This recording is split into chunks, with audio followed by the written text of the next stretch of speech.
Crimebiters sits right in the middle. Let's talk about Crimebiters, because Fangs for Everything is newly available, and viewers and listeners can get that today. So tell us the premise of Crimebiters. I do. I happen to have a new, spanking new paper overboard right here. Crimebiters, I started writing, I guess, 2009, maybe 2015. I was wrapping up the Charlie Joe series. I'd written one standalone after Charlie Joe called The Real Us, which is a book that I am really quite proud of. This book right here, but I knew kind of my bread and butter was series writing, and I knew that I wanted to find another realistic fiction topic that I could write about, because I was always going to be, the zombie book notwithstanding, I've always been a realistic fiction kind of guy. I'm not, I don't write distant planets. I don't write books that take place in the future. And write about and dogs have always been incredibly important to me. There are dogs in the Charlie Joe has 2 dogs, and we adopted this dog named Abby, and we adopted her off the internet, which is always a little risky because you see a picture of a dog and you talk to people about what the dog is like, but you don't know really what that dog is like until you first get the dog. And when you adopt a dog off the internet, you pick it up at the side of the highway, literally, because they're coming from somewhere else. Abby came from Arkansas. We live in Connecticut. And when the dog gets off the truck, you take it home and you own the dog. There's no trial period. There's no nothing. And Abby was awesome right from the start, but she was also a little quirky, a little crazy. And she had this habit of sleeping a lot during the day and staying up a lot at night, and wanting to go outside at night, and wanting to prowl the neighborhood at night, and wanting to play with our other dog. And that, as I tell kids in school visits, you never know where your next idea is going to come from. You can sit down at a computer with the express purpose of coming up with 5 ideas for a story and fail miserably.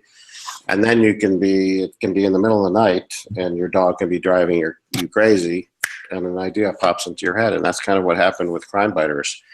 I had an idea of a boy adopting a dog, much like Abby, and this boy already has a hankering for vampires and a hankering for old cop shows, crime shows on TV.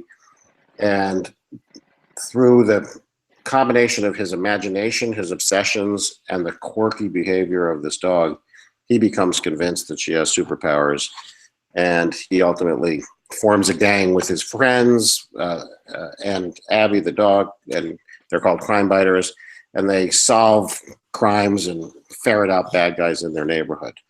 So there's some action, adventure, and a little bit of mystery in it, but again, that's kind of a device and a vehicle for me to tell more stories about kids and their relationships with each other and their school environment and their parents and their friendships and a little bit of a crush here and there. And this particular series has the added complicating element of a possible superhero crime-fighting vampire dog, which may or may not be the case. I leave it up to the reader to decide what Abby truly is. Is your dog a vampire?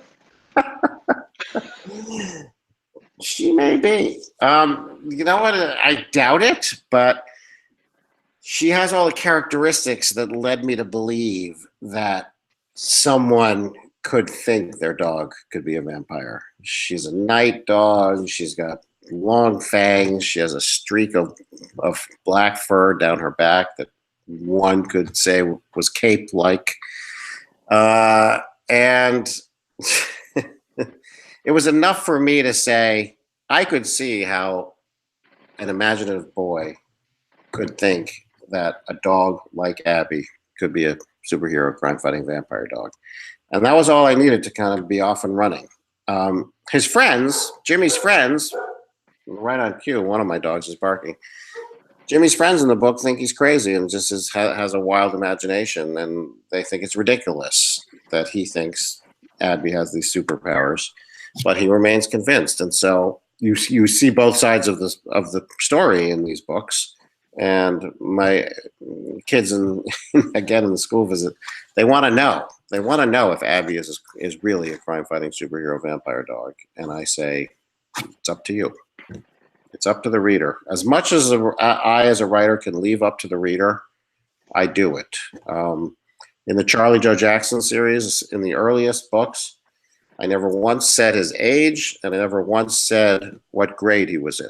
I left that up to the reader. Because extremely frustrating for those of us writing a review. Yes. Do you remember that, actually? Oh, yeah. I went back there. I'm like, I'm sure he said it. I must have missed it. And I'm going to leave it out. And I finally I think I was ambiguous in the start of the review. Hey, boy. Charlie Joe Jackson. Middle grade-ish. Yeah, I don't even remember if I said he was in middle school or elementary school. I should check. But I would do things where a class would have just read one of the Charlie Joe books, probably one of the early ones, and I would say, how old is Charlie Joe? And I'd hear 11, 9, 13. What grade is he in? 4th, 7th. And I think that's great. I think if kids, their imaginations allow them to come up with these answers, and they place these characters in these situations that work for them as the reader, then fantastic. All of the above can be correct. So does that broaden the appeal of the story as well by not assigning a specific age? It might, although I think the style of the writing and the illustrations will ultimately make a 10-year-old pick it up and a 14-year-old probably not pick it up. But I think it can. I think it can help a little bit widen the range for kids who, if they saw if they're in 5th grade and they see that the kid's in 4th grade, that might be an immediate automatic no.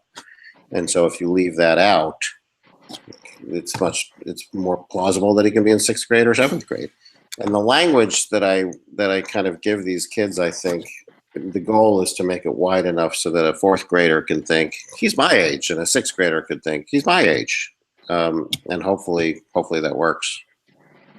I think I thought he was 35, which was very exciting for me when I read it. He's my age. Wow! Yes, I identify with his issues. He's in the extended middle school plan. I wanted to ask you about Crimebiters in a situation like that, where obviously the not the star of the show, but one of the most interesting things is Abby, the superhero vampire dog. But Jimmy is the protagonist. How do you balance that and make sure that we're centered on our protagonist story without him being upstaged by the dog on the cover? Or do you worry about it? For a sec. Oh, Rob, ask that last question again. I lost you for a second. Oh, okay. I said it real smart too. Now I'm not going to be able to repeat it that way. I was asking about when you've got a situation like that where you've got the dogs on the cover, the superhero vampire dog, but the protagonist is the relatable middle grade character, Jimmy. How do you strike a balance between those two, and how do you keep the reader invested in both, or is it a concern? It is a concern. It's mostly a concern. As I was going through the Crimebiters series, the premise book, I call the first book in every series the premise book, because you can spend the first third or so of the book just setting up the premise, and then the latter part of the book making the story, your first story, kind of lead to, obviously ultimately lead to more books in the series. But in the first book, the premise and the story kind of have equal weight, and then by the time you're in the second book, you maybe recap the characters a little bit, a few pages, but it's all about the story. So in the first Crimebiters book, it was filled with Abby, because the premise is he's trying to adopt a dog, and they go meet Abby at the shelter, and he becomes convinced that Abby is this quirky superhero crime-fighting dog. And ultimately, he does make these friendships and forms this gang, but it's a lot about how he adopts Abby and what she means to him and how she gives him confidence, because at the beginning of the first book, he's somewhat of a lonely kid. He has one friend, but it's about this boy and this dog kind of helping each other.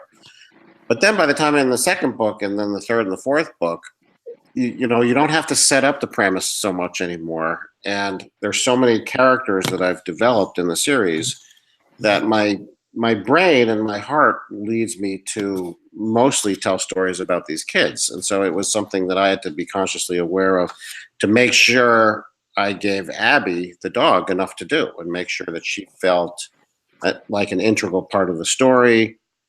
I had a couple conversations with my editor along the way about how I was straying too far from the original premise of the series. And she said basically what you just said, which is you have a dog on the cover. You have to make sure the dog has enough to do in the story. And so it was more a concern of Jimmy tending to overshadow Abby than it was Abby tending to overshadow Jimmy.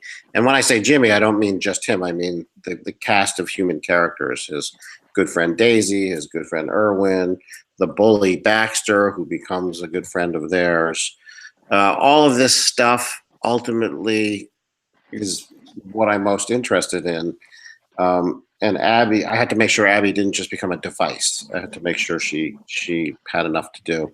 I solved that in the third book by setting the mystery at an animal shelter, the animal shelter where Abby is adopted from.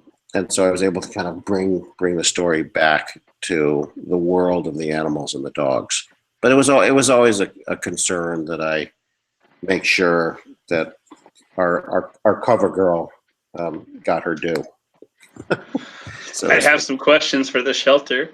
You didn't mention this dog sleeps in a coffin. You didn't. It never came up during the adoption process. Yeah, that's true. Although in the shelter, in the very first book, the dog is sleeping. It's the daytime, of course, but she's sleeping in the corner, in a dark cage in the darkest corner of the whole shelter. And I don't know if you remember this, but it's explained away that her eyes don't adjust well to light, so she really loves the darkness. And there are a bunch of things that I explain in the first Crimebiters book about Abby's vampirical tendencies that they don't go away in the subsequent books, but I'm not as emphatic about proving her vampire tendencies in those books. She just becomes another member of their gang who is a crime fighter and who still has an uncanny knack to ferret out and chase down and capture bad guys on behalf of this gang of Crimebiters. But all the explaining about why she's a vampire is really done in the first book. And once I get that premise out of the way, I kind of leave it be and go on to other